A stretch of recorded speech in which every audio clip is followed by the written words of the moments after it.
हाँ जी, स्वागत है क्लास 6 ਦੇ ਵਿਦਿਆਰਥੀਆਂ ਦਾ ਐਕਸਰਸਾਈਜ਼ 3.6 ਦੇ ਵਿੱਚ।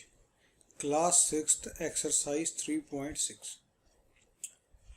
ਇਸ ਤੋਂ ਪਹਿਲਾਂ ਜਿਹੜੇ ਐਕਸਰਸਾਈਜ਼ 3.1 ਤੋਂ ਲੈ ਕੇ 3.5 ਤੱਕ ਨੇ ਉਹ ਸਾਰੀਆਂ ਹੋ ਚੁੱਕੀਆਂ ਨੇ ਤੇ ਉਹਦੀਆਂ ਜਿਹੜੀਆਂ ਵੀਡੀਓਜ਼ ਨੇ ਉਹ ਅਪਲੋਡ ਹੋ ਚੁੱਕੀਆਂ ਨੇ ਤੇ ਤੁਸੀਂ ਉਸ ਦਾ ਲਿੰਕ ਹੈ ਜਿਹੜਾ ਡਿਸਕ੍ਰਿਪਸ਼ਨ ਦੇ ਵਿੱਚ ਦੇਖ ਸਕਦੇ ਹੋ।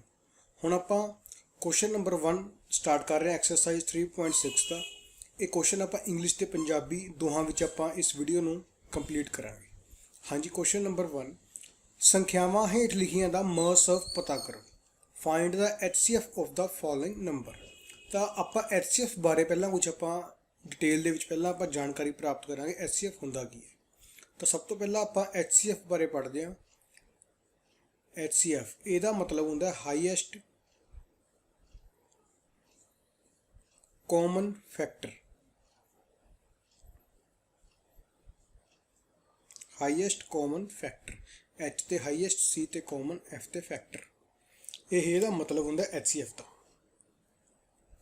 ਤੇ ਪੰਜਾਬੀ 'ਚ ਇਸ ਨੂੰ ਬੋਲਦੇ ਹਾਂ ਆਪਾਂ MSF। ਇਹਨੂੰ ਬੋਲਿਆ ਜਾਂਦਾ ਮਹੱਤਮ ਸਮਾਵਰਤਕ। ਠੀਕ ਹੈ ਜੀ। ਤਾਂ ਹੁਣ ਆਪਾਂ ਇਹਨੂੰ ਸਟਾਰਟ ਕਰਦੇ ਹਾਂ। ਇਹਨੂੰ ਆਪਾਂ ਕਿਵੇਂ ਸਮਝਣਾ, HCF ਹੁੰਦਾ ਕੀ ਹੈ। ਦੇਖੋ, ਜਿਵੇਂ ਆਪਾਂ ਇਹਦੇ ਕੀਵਰਡ ਤੋਂ ਸਟਾਰਟ ਕਰਦੇ ਹਾਂ। ਜਿਵੇਂ ਉਰੇ ਲਿਖਿਆ ਹੈ ਹਾਈਐਸਟ, ਫਿਰ ਕਾਮਨ, ਫਿਰ ਫੈਕਟਰ। ਪਹਿਲਾਂ ਆਪਾਂ ਤੁਹਾਨੂੰ ਇਹਦੇ ਵਿੱਚ ਇੱਕ ਚੀਜ਼ ਪਤਾ ਸਭ ਨੂੰ। ਤੁਹਾਨੂੰ ਕੀ ਪਤਾ ਹੈ? ਤੁਹਾਨੂੰ ਕਾਮਨ ਫੈਕਟਰ ਬਾਰੇ ਪਤਾ ਹੈਗਾ। ਇਹਦਾ ਮਤਲਬ ਹੁੰਦਾ ਹੈਗਾ ਸਾਂਝਾ ਗੁਣਨਖੰਡ। ਕਾਮਨ ਮਤਲਬ ਹੁੰਦਾ ਸਾਂਝਾ, ਸਾਂਝਾ ਗੁਣਨਖੰਡ। ਤੁਹਾਨੂੰ ਇਸ ਦੇ ਬਾਰੇ ਜਾਣਕਾਰੀ ਤੁਹਾਨੂੰ ਪ੍ਰਾਪਤ ਹੈ ਵੀ ਸਾਂਝੇ ਗੁਣਨਖੰਡ ਕਿਹੜੇ ਹੁੰਦੇ ਨੇ, ਕਿਉਂਕਿ ਇਹ ਆਪਾਂ ਜਿਹੜੀਆਂ ਪਿਛਲੀ ਐਕਸਰਸਾਈਜ਼ ਨੇ ਉਹਦੇ ਵਿੱਚ ਆਪਾਂ ਪੜ੍ਹ ਚੁੱਕੇ ਹਾਂ। ਹੁਣ ਆਪਾਂ ਗੱਲ ਕਰਦੇ ਹਾਂ ਹਾਈਐਸਟ, ਨਾਲ ਇਹਦੇ ਹਾਈਐਸਟ ਲੱਗ ਗਿਆ। ਪਹਿਲਾਂ ਆਪਾਂ ਇਹਨੂੰ ਸਮਝਦੇ ਹਾਂ। ਮੰਨ ਲਓ ਆਪਣੇ ਕੋਲ ਦੋ ਨੰਬਰ ਨੇ, ਇੱਕ ਹੋ ਗਿਆ 10, ਇੱਕ ਨੰਬਰ ਲੈ ਲਿਆ ਆਪਾਂ ਨੇ 20 ਲੈ ਲਿਆ ਆਪਾਂ ਨੇ, ਇੱਕ ਨੰਬਰ ਲੈ ਲਿਆ 20। ਦੋ ਨੰਬਰ ਆਪਾਂ ਨੇ ਚੂਜ਼ ਕਰ ਲਏ। ਪਹਿਲਾਂ ਆਪਾਂ ਇਹਨਾਂ ਦੇ ਫੈਕਟਰ ਲੱਭਾਂਗੇ। ਫੈਕਟਰ ਮਤਲਬ ਕਿ ਗੁਣਨਖੰਡ। ਤਾਂ ਜਿਹੜਾ 10 ਹੈ ਉਹ ਕਿਹੜੇ ਕਿਹੜੇ ਪਹਾੜੇ ਦੇ ਭਾਗ ਹੋ ਸਕਦਾ? 1 ਦੇ ਭਾਗ ਹੋ ਸਕਦਾ ਇਹ, 2 ਦੇ ਭਾਗ ਹੋ ਸਕਦਾ ਇਹ, 5 ਦੇ ਭਾਗ ਹੋ ਸਕਦਾ ਇਹ, ਤੇ 10 ਦੇ ਭਾਗ ਹੋ ਸਕਦਾ ਹੈ। ਤਾਂ 10 ਦੇ 4 ਗੁਣਨਖੰਡ ਆ ਗਏ, 1, 2, 5 ਤੇ 10। ਹੁਣ ਆਪਾਂ 20 ਦੇ ਪਤਾ ਕਰਦੇ ਹਾਂ ਗੁਣਨਖੰਡ। 1 ਤੇ 20 ਆਪ, 2 ਤੇ 10, 2 10 20, ਉਦੋਂ ਬਾਅਦ 4 5 20। ਤਾਂ ਇਹ 20 ਦੇ ਗੁਣਨਖੰਡ ਆ ਗਏ ਆਪਣੇ ਕੋਲ। ਹੁਣ ਆਪਾਂ ਦੇਖਾਂਗੇ ਇਹਦੇ ਸਾਂਝੇ ਗੁਣਨਖੰਡ ਕਿਹੜੇ ਕਿਹੜੇ ਨੇ ਆਪਣੇ ਕੋਲ। ਕਾਮਨ ਫੈਕਟਰ ਇਹਦੇ ਆਪਾਂ ਲਿਖਦੇ ਹਾਂ ਸਾਂਝੇ ਗੁਣਨਖੰਡ। ਇਹਨੂੰ ਲਿਖਾਂਗੇ ਆਪਾਂ ਕਾਮਨ ਫੈਕਟਰ। ਤਾਂ ਸਾਂਝੇ ਗੁਣਨਖੰਡ ਕਿਹੜੇ ਕਿਹੜੇ ਆ ਗਏ? ਇਹਦੇ ਵਿੱਚ 1 ਵੀ ਹੈ ਸਾਂਝਾ ਗੁਣਨਖੰਡ, 2 ਵੀ ਹੈ, 5 ਵੀ ਹੈ ਤੇ 10 ਵੀ ਹੈ। ਇਹ ਆ ਗਿਆ ਆਪਣੇ ਕੋਲੇ ਸਾਂਝੇ ਗੁਣਨਖੰਡ। ਆਪਾਂ ਇਹਦੇ ਪਤਾ ਕਰ ਲਏ। ਹੁਣ ਆਪਾਂ ਨੇ ਪਤਾ ਕੀ ਕਰਨਾ ਸੀ? ਇਹਦੀ ਡੈਫੀਨੇਸ਼ਨ ਮੁਤਾਬਕ ਹਾਈਐਸਟ ਕਾਮਨ ਫੈਕਟਰ। ਹਾਈਐਸਟ ਮਤਲਬ ਹੁੰਦਾ ਵੱਡੇ ਤੋਂ ਵੱਡਾ, ਸਭ ਤੋਂ ਵੱਡਾ ਇਹਦਾ ਜਿਹੜਾ ਸਾਂਝਾ ਗੁਣਨਖੰਡ ਹੈ ਉਹ ਆਪਣਾ HCF ਹੋ ਜਾਊਗਾ। ਮਤਲਬ ਕਿ ਆਪਾਂ ਲਿਖਾਂਗੇ ਉਰੇ HCF ਮਤਲਬ ਕਿ ਹਾਈਐਸਟ ਕਾਮਨ ਫੈਕਟਰ। ਠੀਕ ਹੈ ਜੀ, ਹਾਈਐਸਟ ਕਾਮਨ ਫੈਕਟਰ। ਤਾਂ ਇਹਨਾਂ ਵਿੱਚੋਂ ਸਭ ਤੋਂ ਵੱਡਾ ਕਿਹੜਾ ਹੈਗਾ? 10। ਤਾਂ ਜਿਵੇਂ ਆਪਾਂ ਹੁਣ ਦੇਖਾਂ, ਜਿਹੜਾ 10 ਹੈ, 10 ਦੋਹਾਂ ਦਾ ਕਾਮਨ ਫੈਕਟਰ ਆ ਗਿਆ, ਹਾਈਐਸਟ ਕਾਮਨ ਫੈਕਟਰ ਆ ਗਿਆ, ਜਿਹਨੂੰ ਆਪਾਂ ਬੋਲਦੇ ਹਾਂਗੇ HCF। ਤਾਂ HCF ਕਿੰਨਾ ਹੋ ਗਿਆ ਉਰੇ? 10। ਹੁਣ ਇਹਦਾ ਮਤਲਬ ਕੀ ਹੁੰਦਾ HCF ਦਾ? ਆਪਾਂ ਕੀ ਸਮਝਣਾ ਹੈ ਵੀ ਜਿਹੜਾ 10 ਹੈ ਇਹ ਜਿਹੜਾ 10 ਹੈ ਇਹ ਇਹਨਾਂ ਦੋਹਾਂ ਨੂੰ ਡਿਵਾਈਡ ਕਰੂਗਾ। ਇਹ ਸਭ ਤੋਂ ਵੱਡੀ ਸੰਖਿਆ ਜਿਹੜੀ ਦੋਹਾਂ ਨੂੰ ਭਾਗ ਕਰੂਗੀ। ਜਿਹੜੀਆਂ ਸੰਖਿਆਵਾਂ ਦਾ ਆਪਾਂ ਨੇ HCF ਪਤਾ ਕੀਤਾ, ਇੱਥੇ ਆਪਾਂ ਨੇ HCF ਪਤਾ ਕੀਤਾ 10 ਤੇ 20 ਦਾ, ਤਾਂ ਉਹ ਕਿੰਨਾ ਆ ਗਿਆ? 10 ਆ ਗਿਆ। ਤਾਂ 10 ਸਭ ਤੋਂ ਵੱਡੀ ਸੰਖਿਆ ਹੈ ਜਿਹੜੀ 10 ਨੂੰ ਵੀ ਭਾਗ ਕਰ ਦੂਗੀ, 20 ਨੂੰ ਵੀ ਭਾਗ ਕਰ ਦੂਗੀ। ਇਸ ਤੋਂ ਇਲਾਵਾ ਕੋਈ ਸੰਖਿਆ ਹੋਰ ਨਹੀਂ ਹੈਗੀ ਇਸ ਤੋਂ ਬੜੀ। ਠੀਕ ਹੈ ਜੀ। ਵੈਸੇ ਤਾਂ 1 ਵੀ ਹੈ, 2 ਵੀ ਹੈ, 5 ਵੀ ਹੈ, 10 ਵੀ ਹੈ, ਪਰ ਇਹ ਸਭ ਤੋਂ ਬੜੀ ਸੰਖਿਆ ਹੈ ਜਿਹੜੀ ਦੋਹਾਂ ਨੂੰ ਭਾਗ ਕਰ ਦੂਗੀ। ਠੀਕ ਹੈ ਜੀ। ਤਾਂ ਹੁਣ ਇਹ ਮਤਲਬ ਸੀ ਆਪਣੇ HCF ਦਾ। ਹੁਣ ਆਪਾਂ ਕੁਝ HCF ਦੇ ਪੁਆਇੰਟ ਬਾਰੇ, ਕੁਝ ਇਹਦੇ ਪੁਆਇੰਟਸ ਨੇ ਮੇਨ ਜਿਹੜੇ ਜ਼ਰੂਰੀ ਨੇ। ਤਾਂ ਦੇਖੋ HCF ਦੇ ਪੁਆਇੰਟ ਕੀ ਕੀ ਨੇ। ਇਹਦਾ ਪੁਆਇੰਟ ਨੰਬਰ ਫਸਟ, ਬਹੁਤ ਇਹ ਜ਼ਰੂਰੀ ਲੈਕਚਰ ਹੈ, ਇਹ ਬਹੁਤ ਜ਼ਰੂਰੀ ਚੀਜ਼ਾਂ ਨੇ ਜਿਹੜੀਆਂ ਤੁਹਾਨੂੰ ਸਮਝ ਆਉਣਗੀਆਂ। ਹੁਣ ਦੇਖੋ, ਜਿਵੇਂ ਤੁਹਾਨੂੰ ਕਿਸੇ ਨੇ ਕਹਿਤਾ ਵੀ ਤੁਸੀਂ, ਸਭ ਤੋਂ ਪਹਿਲਾਂ ਆਪਾਂ ਇਹਦਾ ਪੁਆਇੰਟ ਲਿਖ ਦਿਆਂਗੇ। ਜਿਹੜਾ HCF ਹੈ, ਹਾਈਐਸਟ ਕਾਮਨ ਫੈਕਟਰ ਹੈ, ਇਹ ਛੋਟੀ ਸੰਖਿਆ ਤੋਂ ਬੜਾ ਨਹੀਂ ਹੋ ਸਕਦਾ, ਛੋਟੀ ਸੰਖਿਆ ਤੋਂ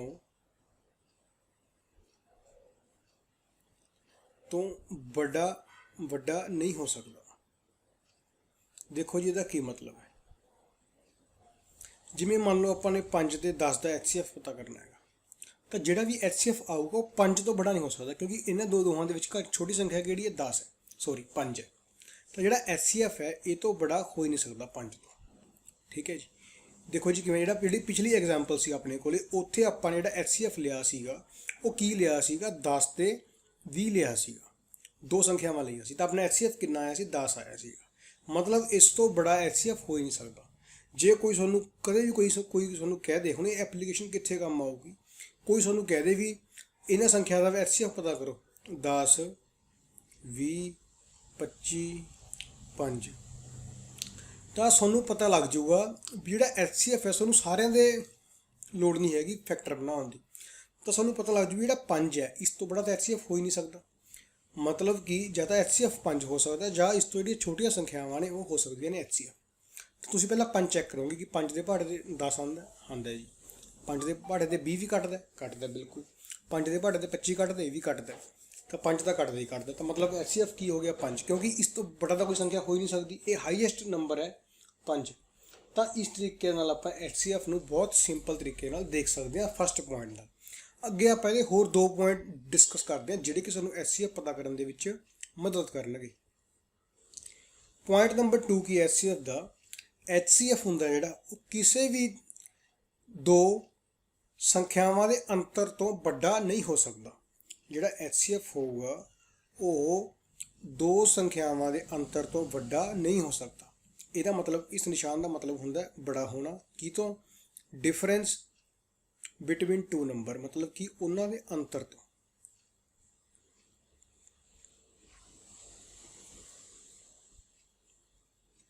ਇਹਦਾ ਮਤਲਬ ਹੈ ਬੜਾ ਹੋਣਾ, ਇਹਦਾ ਮਤਲਬ ਹੈ ਬੜਾ ਨਾ ਹੋਣਾ। ਤਾਂ ਜਿਹੜਾ HCF ਹੈ ਉਹ ਦੋ ਸੰਖਿਆਵਾਂ ਦੇ ਅੰਤਰ ਤੋਂ ਕਦੇ ਵੀ ਬੜਾ ਨਹੀਂ ਹੋ ਸਕਦਾ। ਤਾਂ ਉਹ ਕੀ ਹੋ ਸਕਦਾ, ਜਿਵੇਂ ਆਪਾਂ ਨੇ ਗੱਲ ਕੀਤੀ ਸੀ 10 ਤੇ 20 ਦੀ। ਹੁਣ ਜਿਹੜਾ ਇਹਦਾ HCF ਹੈ ਦੋਹਾਂ ਦਾ ਅੰਤਰ ਦੇਖ ਲਓ ਕਿੰਨਾ ਹੈਗਾ, 10 ਹੈ, ਤਾਂ HCF 10 ਤੋਂ ਬੜਾ ਨਹੀਂ ਹੋ ਸਕਦਾ। ਤਾਂ ਕੀ ਹੋਊਗਾ, ਜਾਂ ਤਾਂ HCF 10 ਹੋਊਗਾ ਜਾਂ ਫਿਰ ਇਹਦਾ ਕੋਈ ਫੈਕਟਰ ਹੋਊਗਾ। ਜਿਵੇਂ 10 ਦੇ ਫੈਕਟਰ ਲਿਖੋ 1 2 5 ਤੇ 10, ਤਾਂ ਇਹਨਾਂ ਵਿੱਚੋਂ ਕੋਈ ਵੀ HCF ਹੋ ਸਕਦਾ, ਜਾਂ ਫਿਰ HCF 10 ਆਪ ਹੀ ਹੋਊਗਾ। ਤਾਂ ਹੁਣ ਜੇ ਆਪਾਂ 10 ਨੂੰ HCF ਮੰਨਦੇ ਹਾਂ ਤਾਂ 10 ਦੇ ਟੇਬਲ ਤੇ 10 ਵੀ ਕੱਢਦਾ, 20 ਵੀ ਕੱਢਦਾ, ਤਾਂ HCF ਕਿੰਨਾ ਹੋ ਗਿਆ ਇਹਦਾ, 10 ਹੋ ਗਿਆ। ਜਿਵੇਂ ਇਹ ਜਿਹੜਾ ਪੁਆਇੰਟ ਹੈ, ਪੁਆਇੰਟ ਨੰਬਰ 2, ਇਹ ਇੰਨੀ ਕੰਮ ਦੀ ਚੀਜ਼ ਹੈ, ਇਹ ਤੁਸੀਂ ਇਹਨੂੰ ਸੋਚ ਨਹੀਂ ਸਕਦੇ ਵੀ ਕਿੱਥੇ ਤੁਹਾਡੀ ਜਗ੍ਹਾ ਤੇ ਯੂਜ਼ ਹੋਊਗਾ। ਦੇਖੋ ਇੱਕ ਤੁਹਾਨੂੰ ਮੈਂ ਐਗਜ਼ਾਮਪਲ ਦਿੰਦਾ ਇਸ ਪੁਆਇੰਟ ਦੀ ਵਰਤੋਂ ਕਿਵੇਂ ਹੈ। ਮੰਨ ਲਓ ਤੁਹਾਨੂੰ ਕਿਸੇ ਨੇ ਕਹਿਤਾ ਵੀ ਇਹਨਾਂ ਸੰਖਿਆਵਾਂ ਦਾ HCF ਪਤਾ ਕਰੋ, 1100 1285 1300 1500 1800 1700 1725 ਤੇ ਹੋਰ 1105। ਤਾਂ ਤੁਸੀਂ ਇੰਨੀਆਂ ਲਗਾਤਾਰ ਸੰਖਿਆਵਾਂ ਦਾ ਇਹਨਾਂ ਦਾ HCF ਪਤਾ ਕਰਨਾ ਹੈ। ਹੁਣ ਜੇ ਤੁਸੀਂ ਇਹਦੇ ਗੁਣਨਖੰਡ ਬਣਾਉਣ ਲੱਗ ਜਾਓਗੇ ਤੁਹਾਨੂੰ ਸ਼ਾਮ ਹੋ ਜਾਊਗੀ, ਮਤਲਬ ਕਿ ਬਹੁਤ ਜ਼ਿਆਦਾ ਟਾਈਮ ਵੇਸਟ ਹੋ ਜਾਊਗਾ। ਆਪਾਂ ਨੇ ਇੱਕ ਪੁਆਇੰਟ ਪੜ੍ਹਿਆ, ਜਿਹੜਾ HCF ਹੈ ਉਹ ਕਿਸੇ ਵੀ ਦੋ ਸੰਖਿਆਵਾਂ ਦੇ ਅੰਤਰ ਤੋਂ ਬੜਾ ਹੋ ਹੀ ਨਹੀਂ ਸਕਦਾ। ਹੁਣ ਇੱਥੇ ਦੋ ਸੰਖਿਆਵਾਂ ਇਹੋ ਜਿਹੀਆਂ ਲੱਭੋ ਜਿਹੜੀਆਂ ਬਹੁਤ ਜ਼ਿਆਦਾ ਨੇੜੇ ਹੋਣ। ਤਾਂ ਇੱਕ ਤਾਂ ਆਹ ਦੋਵੇਂ ਨੇੜੇ ਨੇਗੇ, ਸਭ ਤੋਂ ਜ਼ਿਆਦਾ ਨੇੜੇ ਸੰਖਿਆਵਾਂ ਨੇ 1100 ਤੇ 1105। ਇਹ ਦੋ ਸੰਖਿਆਵਾਂ ਦੇ ਵਿੱਚ ਡਿਫਰੈਂਸ ਕਿੰਨੇ ਦਾ ਹੈ, ਸਿਰਫ 5 ਦਾ ਡਿਫਰੈਂਸ ਹੈਗਾ। ਤਾਂ ਮਤਲਬ ਜਿਹੜਾ HCF ਹੈ ਉਹ 5 ਤੋਂ ਬੜਾ ਹੋ ਹੀ ਨਹੀਂ ਸਕਦਾ। ਮਤਲਬ ਕਿ ਆਪਾਂ ਨੂੰ ਕਿਸੇ ਦੇ ਵੀ ਫੈਕਟਰ ਬਣਾਉਣ ਦੀ ਲੋੜ ਹੀ ਨਹੀਂ ਹੈਗੀ। ਤਾਂ ਹੁਣ ਇਸ ਤੋਂ ਇਲਾਵਾ ਆਪਾਂ ਨੇ ਪੜ੍ਹਿਆ ਸੀ, ਤਾਂ ਫਿਰ HCF ਕੀ ਹੋ ਸਕਦਾ ਹੈਗਾ, HCF ਜਾਂ ਤਾਂ 5 ਆਪ ਹੋਊਗਾ ਜਾਂ ਫਿਰ ਇਹਦੇ ਜਿਹੜੇ 5 ਦੇ ਗੁਣਨਖੰਡ ਨੇ ਉਹ ਹੋਣਗੇ, ਜਿਵੇਂ ਕਿ 1 ਤੇ 5। ਇਸ ਤੋਂ ਇਲਾਵਾ ਇਹਦਾ ਕੋਈ HCF ਨਹੀਂ ਹੋ ਸਕਦਾ। ਹੁਣ ਦੇਖੋ ਸਿਰਫ ਆਪਣੇ ਕੋਲੇ ਦੋ ਅੰਕ ਰਹਿ ਗਏ, ਜਿਨ੍ਹਾਂ ਦੀ ਦੋ ਸੰਖਿਆਵਾਂ ਰਹਿ ਗਈਆਂ ਜਿਨ੍ਹਾਂ ਦੀ ਜਿਹੜੀਆਂ HCF ਹੋ ਸਕਦੀਆਂ ਨੇ। ਪਹਿਲਾਂ ਆਪਾਂ ਸਭ ਤੋਂ ਬੜੀ ਚੈੱਕ ਕਰਾਂਗੇ, ਕਿਉਂਕਿ HCF ਆਪਾਂ ਮਤਲਬ ਕੀ ਹੁੰਦਾ, ਹਾਈਐਸਟ, ਮਤਲਬ ਕਿ ਸਭ ਤੋਂ ਜਿਹੜੀ ਵੱਡੀ ਵੈਲਿਊ ਹੁੰਦੀ ਹੈ। ਤਾਂ ਪਹਿਲਾਂ ਆਪਾਂ 5 ਚੈੱਕ ਕਰਦੇ ਹਾਂ। 5 ਤੇ ਇਹ ਟੇਬਲ ਕੱਢਦਾ, 1100 ਇਹ ਵੀ ਕੱਢਦਾ ਜੀ, 1285 ਵੀ ਕੱਢਦਾ, ਇਹਦੇ ਪਿੱਛੇ 5 ਹੈ, ਇਹ ਵੀ ਕੱਢਦਾ, ਸਾਰੇ ਕੱਢਦੇ ਨੇ ਇਹ, ਕਿਉਂਕਿ ਕਿਸੇ ਦੇ ਪਿੱਛੇ 0 ਹੈ, ਕਿਸੇ ਦੇ ਪਿੱਛੇ 5 ਹੈ। ਤਾਂ ਇਹਦਾ HCF ਕਿੰਨਾ ਆ ਗਿਆ, 5। ਤਾਂ ਆਪਾਂ ਬਿਨਾਂ ਕੋਈ ਫੈਕਟਰ ਬਣਾਏ ਇਸ ਚੀਜ਼ ਨੂੰ ਬੜੀ ਆਸਾਨੀ ਨਾਲ ਸੋਲਵ ਕਰ ਸਕਦੇ ਹਾਂ। ਇਹੀ ਚੀਜ਼ ਆਪਾਂ ਕੁਐਸਚਨ ਦੇ ਵਿੱਚ ਵੀ ਦੇਖਾਂਗੇ ਤੇ ਜਿਹੜਾ ਤੁਹਾਡਾ HCF ਪਤਾ ਕਰਨ ਦਾ ਜਿਹੜਾ ਮੈਥਡ ਜਿਹੜਾ ਤੁਹਾਡੀ ਮੈਥ ਦੀ ਬੁੱਕ ਦੇ ਵਿੱਚ ਹੈ ਉਹ ਵੀ ਆਪਾਂ ਨਾਲ ਦੇਖਾਂਗੇ। ਤਾਂ ਮੈਨੂੰ ਉਮੀਦ ਹੈ ਕਿ ਤੁਹਾਨੂੰ ਇਹ ਜਿਹੜੇ ਪੁਆਇੰਟ ਹੈ ਇਹ ਸਮਝ ਆ ਗਿਆ ਹੋਊਗਾ। ਠੀਕ ਹੈ ਜੀ। ਤਾਂ ਹੁਣ ਆਪਾਂ ਜਿਹੜੇ ਕੁਐਸਚਨ ਨੇ ਐਕਸਰਸਾਈਜ਼ ਦੇ ਉਹ ਆਪਾਂ ਡਿਸਕਸ ਕਰਦੇ ਹਾਂ। ਤਾਂ ਦੇਖੋ ਜੀ, ਹੁਣ ਜਿਵੇਂ ਕੁਐਸਚਨ ਨੰਬਰ 1 ਹੈ, ਇਹਦੇ ਵਿੱਚ ਕੀ ਹੈ ਆਪਣੇ ਕੋਲੇ 3.6 ਦਾ ਕੁਐਸਚਨ ਨੰਬਰ 1, ਸੰਖਿਆ ਹੇਠ ਲਿਖੀਆਂ ਦਾ ਮਹੱਤਵ ਪਤਾ ਕਰੋ। ਮਤਲਬ ਕਿ HCF ਪਤਾ ਕਰਨਾ ਹੈ। Find the HCF of the following number. ਹਾਂਜੀ ਦੇਖੋ, question number 1 the A part 18 ਤੇ 48 ਦਾ ਆਪਾਂ ਨੇ HCF ਪਤਾ ਕਰਨਾ ਹੈ। ਤਾਂ ਹੁਣ ਆਪਾਂ ਇਹਨੂੰ ਕਿਵੇਂ HCF ਪਤਾ ਕਰ ਦਿਆਂਗੇ। ਦੇਖੋ ਜੀ, ਇਹ ਹੈਗਾ HCF ਪਤਾ ਕਰਨ ਦਾ ਪ੍ਰਾਈਮ ਫੈਕਟਰਾਈਜੇਸ਼ਨ ਮੈਥਡ, ਅਭਾਜ ਗੁਣਨਖੰਡ ਵਿਧੀ। ਕਿਹਦਾ HCF ਪਤਾ ਕਰਨਾ ਆਪਾਂ ਨੇ 18 ਤੇ 48 ਦਾ। ਤਾਂ ਪਹਿਲਾਂ ਆਪਾਂ 18 ਲਿਖ ਲਿਆ। ਠੀਕ ਹੈ ਜੀ। ਤਾਂ ਸਭ ਤੋਂ ਪਹਿਲਾਂ ਦੇਖੋ ਇਹਦੇ ਵਿੱਚ ਕੀ ਕਰਨਾ, ਇਸ ਮੈਥਡ ਦੇ ਵਿੱਚ ਆਪਾਂ ਨੇ 18 ਤੇ 48 ਦਾ ਆਪਾਂ ਨੇ HCF ਪਤਾ ਕਰਨਾ ਹੈ। ਤਾਂ ਪਹਿਲਾਂ ਆਪਾਂ 18 ਦੇ ਪ੍ਰਾਈਮ ਫੈਕਟਰ ਬਣਾਵਾਂਗੇ। ਦੇਖੋ ਜੀ, ਪ੍ਰਾਈਮ ਫੈਕਟਰ ਕੀ ਹੁੰਦੇ ਨੇ? ਪ੍ਰਾਈਮ ਫੈਕਟਰ ਮਤਲਬ ਹੁੰਦੇ ਨੇ ਅਭਾਜ ਗੁਣਨਖੰਡ। ਅਭਾਜ ਗੁਣਨਖੰਡ ਦਾ ਮਤਲਬ ਕੀ ਹੋ ਗਿਆ? ਜਿਹੜੇ ਉਹ ਇਹਦੇ ਗੁਣਨਖੰਡ ਪਤਾ ਕਰਨੇ ਨੇ ਜਿਹੜੀਆਂ ਸੰਖਿਆਵਾਂ ਅਭਾਜ ਹੋਣ। ਅਭਾਜ ਸੰਖਿਆਵਾਂ ਕਿਹੜੀਆਂ ਹੁੰਦੀਆਂ? ਜਿਹੜੀਆਂ ਸਿਰਫ ਆਪਦੇ ਪਹਾੜੇ ਤੇ ਘਟਦੀਆਂ ਹੁੰਦੀਆਂ ਨੇ ਤੇ ਇੱਕ ਦੇ ਪਹਾੜੇ ਤੇ ਆਉਂਦੀਆਂ ਨੇ, ਜਿਵੇਂ 2 3 5 7 11 13। ਇਹ ਸਾਰੀਆਂ ਅਭਾਜ ਸੰਖਿਆਵਾਂ ਨੇ ਕਿਉਂਕਿ ਇਹ ਸਿਰਫ ਆਪਦੇ ਪਹਾੜੇ ਤੇ ਆਉਂਦੀਆਂ ਨੇ ਜਾਂ ਫਿਰ ਇਹ ਇੱਕ ਦੇ ਪਹਾੜੇ ਤੇ ਕੱਟਦੀਆਂ ਨੇ। ਤਾਂ ਹੁਣ ਆਪਾਂ ਚੈੱਕ ਕਰਾਂਗੇ ਤੇ ਅਭਾਜ ਗੁਣਨਖੰਡ ਬਣਾਵਾਂਗੇ। ਤਾਂ ਛੋਟੀ ਸੰਖਿਆ ਅਭਾਜ ਸੰਖਿਆ ਕਿਹੜੀ ਹੈ? ਜਿਹੜੀ 18 ਨੂੰ ਭਾਗ ਕਰਦੇ। ਹੁਣ ਇੱਕ ਅਭਾਜ ਸੰਖਿਆ ਨਹੀਂ ਹੈਗੀ, ਇੱਕ ਦਾ ਆਪਾਂ ਇਹਦੇ ਵਿੱਚ ਕਿਤੇ ਯੂਜ਼ ਵੀ ਨਹੀਂ ਕਰਨਾ ਹੈਗਾ। ਠੀਕ ਹੈ ਜੀ। ਤਾਂ ਹੁਣ ਕੋਈ ਸੰਖਿਆ ਲੱਭੋ ਜਿਹੜੀ ਕਿ ਅਭਾਜ ਹੋਵੇ, ਜਿਹੜੀ 18 ਨੂੰ ਕੱਟ ਦੇ। ਪਹਿਲਾਂ ਆ ਗਈ 2। ਹੁਣ 2 ਦੇ ਪਹਾੜੇ ਤੇ 18 ਆਪਣੇ ਕੋਲ ਜਾਂਦਾ। ਤਾਂ 18 ਨੂੰ 2 ਤੇ ਭਾਗ ਕਰਤਾ, ਕਿੰਨਾ ਆ ਗਿਆ? 9। ਹੁਣ ਜਿਹੜਾ 9 ਹੈ ਇਹ 3 ਦੇ ਪਹਾੜੇ ਤੇ ਜਾਂਦਾ ਹੈਗਾ। ਤਾਂ ਇਹਨੂੰ ਆਪਾਂ 3 ਦੇ ਪਹਾੜੇ ਤੇ ਭਾਗ ਕਰ ਦਾਂਗੇ। 3 ਤੀਏ 9। ਫਿਰ ਇਹਨੂੰ 3 ਨੂੰ 3 ਤੇ ਭਾਗ ਕਰ ਦਾਂਗੇ, ਕਿੰਨਾ ਆ ਜਾਊਗਾ? 1। ਜਦ ਤੱਕ 1 ਨਹੀਂ ਆਉਂਦਾ ਆਪਾਂ ਨੇ ਬਾਰ-ਬਾਰ ਹੀ ਉਹਨੂੰ ਭਾਗ ਕਰੀ ਜਾਣੀ ਹੈ। ਦੁਬਾਰੇ ਸਮਝ ਲਓ ਇਸ ਪੁਆਇੰਟ ਨੂੰ। ਪਹਿਲਾਂ ਆਪਾਂ ਨੇ 18 ਨੂੰ ਉਰੇ ਲਿਖਿਆ ਹੋਇਆ ਸੀਗਾ, ਇਹਨੂੰ ਪਹਿਲਾਂ ਆਪਾਂ ਨੇ 2 ਤੇ ਭਾਗ ਕੀਤਾ ਕਿਉਂਕਿ ਆਪਾਂ ਨੂੰ ਪਤਾ ਸੀ ਜਿਹੜਾ 18 ਉਹ 2 ਦੇ ਪਹਾੜੇ ਤੇ ਜਾਂਦਾ। ਤਾਂ 18 ਨੂੰ 2 ਤੇ ਭਾਗ ਕਰਕੇ ਕਿੰਨਾ ਆ ਗਿਆ? 9 ਆ ਗਿਆ। 9 ਆਪਾਂ ਇੱਥੇ ਲਿਖ ਲਿਆ। ਜਿਹੜਾ 9 ਹੈ 2 ਦੇ ਪਹਾੜੇ ਤੇ ਨਹੀਂ ਜਾਂਦਾ। ਤਾਂ ਆਪਾਂ ਇਦੋਂ ਅਗਲਾ ਅੱਖਰ ਦੇਖਿਆ 3। 3 ਵੀ ਅਭਾਜ ਸੰਖਿਆ 1। ਤਾਂ ਇਹਨੂੰ ਆਪਾਂ 3 ਤੇ ਭਾਗ ਕਰਤਾ, ਕਿੰਨਾ ਆ ਗਿਆ ਜੀ? 3। ਫਿਰ ਆਪਾਂ 3 ਨੂੰ 3 ਤੇ ਭਾਗ ਕਰਤਾ, ਕਿੰਨਾ ਆ ਗਿਆ? 1। ਹੁਣ ਜਿੱਥੇ 1 ਆ ਗਿਆ ਇੱਥੇ ਆਪਾਂ ਸਟਾਪ ਹੋ ਜਾਣਾ, ਰੁਕ ਜਾਣਾ, ਕਿਉਂਕਿ ਇਸ ਤੋਂ ਅੱਗੇ ਤਾਂ ਆਪਾਂ ਭਾਗ ਕਰ ਹੀ ਨਹੀਂ ਸਕਦੇ। ਅੱਗੇ ਆ ਗਿਆ ਜੀ 48। ਹੁਣ 48 ਪਹਿਲਾਂ 2 ਤੇ ਭਾਗ ਹੋਊਗਾ, ਇਹਨੂੰ ਕੱਟ ਕੇ ਕਿੰਨਾ ਆ ਜਾਊਗਾ? 24 ਆ ਜਾਊਗਾ, ਕਿਉਂਕਿ ਆਪਾਂ 2 ਤੇ ਭਾਗ ਕਰਨ ਵੇਲੇ ਦਾ ਇਹਦਾ ਆਪਾਂ ਅੱਧ ਕਰ ਦਿੰਦੇ ਹਾਂ। ਫਿਰ 2 ਤੇ ਭਾਗ ਕਰਾਂਗੇ, ਕਿੰਨਾ ਆ ਜਾਊਗਾ? 12 ਆ ਜਾਊਗਾ। ਫਿਰ 2 ਤੇ ਭਾਗ ਕਰਾਂਗੇ, ਕਿੰਨਾ ਆ ਜਾਊਗਾ? 6। ਫਿਰ 2 ਤੇ ਭਾਗ ਕਰਾਂਗੇ, ਇਹ ਆ ਜਾਊਗਾ ਆਪਣੇ ਕੋਲ 3। ਫਿਰ ਹੁਣ 3 ਤੇ ਭਾਗ ਕਰਾਂਗੇ, ਇਹ ਆ ਜਾਊਗਾ ਆਪਣੇ ਕੋਲ 1। ਤਾਂ 18 ਦੇ ਗੁਣਨਖੰਡ ਕਿਹੜੇ ਕਿਹੜੇ ਬਣ ਗਏ? 2 ਗੁਣਾ 2 ਸੌਰੀ 18 ਦੇ ਆ ਸੀਗੇ 2 ਗੁਣਾ 3 ਗੁਣਾ 3। ਤੇ ਇੱਧਰੋਂ ਆਪਾਂ ਬਣਾਵਾਂਗੇ 48 ਦੇ ਗੁਣਨਖੰਡ, ਇਹ ਬਣ ਗਏ 2 ਗੁਣਾ 2 ਗੁਣਾ 2 ਗੁਣਾ 2 ਗੁਣਾ 3। ਤਾਂ ਆਪਾਂ ਦੇਖਿਆ ਜੀ HCF ਹੁਣ ਇਹਨਾਂ ਦਾ। ਤਾਂ ਜਿਹੜੇ ਨੰਬਰ ਇਹਦੇ ਵਿੱਚ ਸਾਂਝੇ ਨੇ ਉਹ ਲਿਖਾਂਗੇ ਆਪਾਂ। ਇਹਦੇ ਵਿੱਚ 2 ਹੈਗਾ, ਇਹਦੇ ਵਿੱਚ ਵੀ ਇੱਕ 2 ਹੈਗਾ, ਤਾਂ ਆਪਾਂ ਨੇ ਇੱਕ 2 ਲਿਖ ਲਿਆ। ਉਸ ਤੋਂ ਬਾਅਦ ਇਹਦੇ ਵਿੱਚ ਇੱਕ 3 ਹੈ, 3 ਇਹਦੇ ਵਿੱਚ ਵੀ ਇੱਕ ਆਪਾਂ ਨੇ ਆ ਵੀ ਲਿਖ ਲਿਆ। ਤਾਂ ਹੁਣ ਇੱਧਰ ਇਕੱਲਾ 3 ਬਾਕੀ ਰਹਿ ਗਿਆ, ਉਰੇ 3 ਹੈ ਨਹੀਂ ਤਾਂ ਆਪਾਂ ਨਹੀਂ ਲਿਖ ਸਕਦੇ। ਤਾਂ ਹੁਣ ਇਹਨਾਂ ਦੇ ਗੁਣਾ ਕਰ ਦਾਂਗੇ, 2 ਤੀਆ 6। ਤਾਂ 6 ਤੁਹਾਡਾ ਕੀ ਆ ਗਿਆ? HCF ਮਤਲਬ ਕਿ ਮਹੱਤਵ। ਇਹਨੂੰ ਮਹੱਤਵ ਬੋਲਦੇ ਨੇ, ਮਹੱਤਮ ਸਮਾਵਰਤਕ। ਠੀਕ ਹੈ ਜੀ। ਤਾਂ ਆਪਣਾ HCF ਕਿੰਨਾ ਆ ਗਿਆ? 6। ਇਸ ਤਰੀਕੇ ਨਾਲ ਆਪਾਂ HCF ਨੂੰ ਪਤਾ ਕਰ ਸਕਦੇ ਹਾਂ। ਠੀਕ ਹੈ ਜੀ। ਤਾਂ ਅੱਗੇ ਦੇਖੋ ਜੀ, ਤਾਂ ਤੁਸੀਂ ਹਾਂਜੀ ਹੁਣ ਇੱਕ ਗੱਲ ਹੋਰ, ਜੇ ਆਪਾਂ ਇਸ ਕੁਐਸਚਨ ਨੂੰ ਆਪਣੇ ਮੈਥਡ ਨਾਲ ਕਰਨਾ ਹੋਵੇ ਤਾਂ ਕਿਵੇਂ ਕਰਦੇ? ਆਪਾਂ ਨੇ 18 ਤੇ 48 ਦਾ HCF ਪਤਾ ਕਰਨਾ। ਹੁਣ ਆਪਾਂ ਨੂੰ ਪਤਾ ਵੀ ਜਿਹੜਾ HCF ਹੈ ਉਹ 18 ਤੋਂ ਬੜਾ ਨਹੀਂ ਹੋ ਸਕਦਾ। ਤਾਂ ਕੀ ਹੋਊਗਾ? ਉਹ ਇੱਕ 18 ਦਾ ਫੈਕਟਰ ਹੋਊਗਾ। 18 ਦੇ ਫੈਕਟਰ ਲਿਖੋ ਕਿਹੜੇ ਕਿਹੜੇ ਹੋ ਗਏ? 1 ਤੇ 18, 2 ਤੇ 9, 3 ਤੇ 6। ਇਹ ਇਹਦੇ ਫੈਕਟਰ ਹੋ ਗਏ। ਠੀਕ ਹੈ ਜੀ। 18 ਦੇ ਤਾਂ ਪਹਿਲਾਂ ਆਪਾਂ 18 ਚੈੱਕ ਕਰਾਂਗੇ ਕਿਉਂਕਿ ਆਪਾਂ ਨੇ ਵੱਡੀ ਸੰਖਿਆ ਚੈੱਕ ਕਰਨੀ ਹੈ। 18 ਦੇ ਪਹਾੜੇ ਦੇਖੋ 48 ਆਉਂਦਾ, 18 ਏਕਮ 18, 18 ਦੂਣਾ 36, 18 ਤੀਆ 54। 48 ਨਹੀਂ ਆਇਆ ਤਾਂ 18 ਦਾ ਫੈਕਟਰ ਹੈ ਨਹੀਂਗਾ। ਫਿਰ ਆਪਾਂ 9 ਚੈੱਕ ਕਰਾਂਗੇ। 9 ਏਕਮ 9, 9 ਦੂਣੀ 18, 9 ਤੀਆ 27, 9 ਚੌਕਾ 36, 9 ਪੰਜ 45, 9 ਛੇ 54। ਇਹਦੇ ਵੀ ਆਇਆ ਨਹੀਂ ਹੈਗਾ, ਇਹ ਵੀ ਇਹਦਾ HCF ਨਹੀਂ ਹੈਗਾ। ਫਿਰ ਆਪਾਂ 6 ਚੈੱਕ ਕਰਾਂਗੇ। 6 एकम 6, 6 दूनी 12, 6 दिए 18, 6 चौक 24, 6 5 30, 6 6 36, 6 7 42, 6 8 48। ਤਾਂ 6 8 48 ਇਹਨੂੰ 8 ਨਾਲ ਗੁਣਾ ਕਰਦੇ ਹਾਂ ਤਾਂ ਆਪਣੇ ਕੋਲ 48 ਬਣਦਾ ਹੈਗਾ। ਤਾਂ 48 6 ਦੇ ਪਹਾੜੇ ਤੇ ਆ ਗਿਆ, 6 ਦੇ ਪਹਾੜੇ ਤੇ 18 ਵੀ ਆਉਂਦਾ ਕਿਉਂਕਿ 18 ਤੇ ਤਾਂ ਫੈਕਟਰੀ ਹੈ ਤਾਂ ਆਊਗਾ ਹੀ ਆਊਗਾ। ਤਾਂ 48 ਵੀ ਆ ਗਿਆ, ਤਾਂ 6 ਆਪਣਾ ਕੀ ਹੋ ਗਿਆ HCF। ਮਤਲਬ ਕਿ ਆਪਾਂ ਇਸ ਚੀਜ਼ ਨੂੰ ਇੰਨੀ ਆਸਾਨੀ ਨਾਲ ਵੀ ਕਰ ਸਕਦੇ ਹਾਂ। ਠੀਕ ਹੈ ਜੀ, ਆਪਾਂ ਸਾਰੇ ਕੁਐਸਚਨਾਂ ਦੇ ਵਿੱਚ ਦੇਖਾਂਗੇ ਇਸ ਚੀਜ਼ ਨੂੰ ਅਪਲਾਈ ਕਰਨ ਦੀ। ਤਾਂ ਹਾਂਜੀ, ਇਸ ਤੋਂ ਬਾਅਦ ਨੈਕਸਟ ਕੁਐਸਚਨ ਦੇਖਦੇ ਹਾਂ ਆਪਾਂ। ਇਸ ਤੋਂ ਬਾਅਦ ਆਪਣੇ ਕੋਲੇ ਆਹ ਇਹਦਾ ਮੈਥਡ ਹੈ ਜਿਵੇਂ ਇਹਨਾਂ ਨੇ ਕੀਤਾ ਹੋਇਆ ਹੈਗਾ। ਠੀਕ ਹੈ ਜੀ, ਪਹਿਲਾਂ 18 ਦੇ ਗੁਣਨਖੰਡ, ਫਿਰ 48 ਦੇ, ਫਿਰ ਸਾਂਝੇ ਕੱਢ ਕੇ। ਤਾਂ ਹੁਣ ਬੀ ਪਾਰਟ 'ਚ ਆਪਾਂ ਨੇ HCF ਪਤਾ ਕਰਨਾ ਹੈਗਾ 30 ਤੇ 42 ਦਾ। ਤਾਂ ਹੁਣ 30 ਤੇ 42 ਦਾ HCF ਪਤਾ ਕਰਾਂਗੇ ਜੀ ਆਪਾਂ। ਤਾਂ ਪਹਿਲਾਂ ਆਪਾਂ 30 ਦੇ ਫੈਕਟਰ ਬਣਾਵਾਂਗੇ। ਪਹਿਲਾਂ 30 ਕਿਹਦੇ ਭਾਗ ਹੋਊਗਾ 2 ਤੇ, ਕਿੰਨਾ ਆ ਜਾਊਗਾ 15। ਫਿਰ 15 ਕਿਹਦੇ ਭਾਗ ਹੁੰਦਾ 3 ਦੇ ਪਹਾੜੇ ਤੇ ਆਉਂਦਾ, ਉਰੇ 5 ਆ ਜਾਊਗਾ। ਫਿਰ 5 ਕਿਹਦੇ ਭਾਗ ਹੁੰਦਾ 5 ਦੇ ਪਹਾੜੇ ਤੇ, ਤਾਂ 1 ਆ ਜਾਊਗਾ। ਤਾਂ 30 ਕਿੰਨਾ ਬਣ ਜਾਊਗਾ 2 ਗੁਣਾ 3 ਗੁਣਾ 5। ਅੱਗੇ ਆ ਗਿਆ ਆਪਣੇ ਕੋਲ 42। ਤਾਂ 42 ਨੂੰ ਕਿਵੇਂ ਕਰਾਂਗੇ, ਪਹਿਲਾਂ ਇਹਨੂੰ ਆਪਾਂ 2 ਤੇ ਭਾਗ ਕਰਾਂਗੇ, ਕਿੰਨਾ ਆ ਜੂ ਇਹਦਾ ਤੇ 21। ਹੁਣ 21 2 ਤੇ ਭਾਗ ਨਹੀਂ ਹੋਊਗਾ, ਹੁਣ ਇਹਨੂੰ ਭਾਗ ਕਰਾਂਗੇ ਆਪਾਂ 3 ਦੇ ਪਹਾੜੇ ਤੇ, 21 ਆਉਂਦਾ। 3 7 21। ਹੁਣ 7 ਕਿਸੇ ਦੇ ਪਹਾੜੇ ਤੇ ਨਹੀਂ ਆਉਂਦਾ, 7 ਦੇ ਪਹਾੜੇ ਤੇ ਆਉਂਦਾ, ਇਹ ਬਣ ਜੂਗਾ 7 × 7। ਤਾਂ 42 ਬਣ ਜੂਗਾ 2 ਗੁਣਾ 3 ਗੁਣਾ ਤੇ 7। ਹੁਣ ਲਿਖਾਂਗੇ ਆਪਾਂ HCF। ਜਿਹੜੀਆਂ ਚੀਜ਼ਾਂ ਸਾਂਝੀਆਂ ਨੇ ਉਹ ਆਪਾਂ ਲਿਖ ਲਾਂਗੇ। 2 ਸਾਂਝਾ ਦੋਹਾਂ ਦੇ ਵਿੱਚ,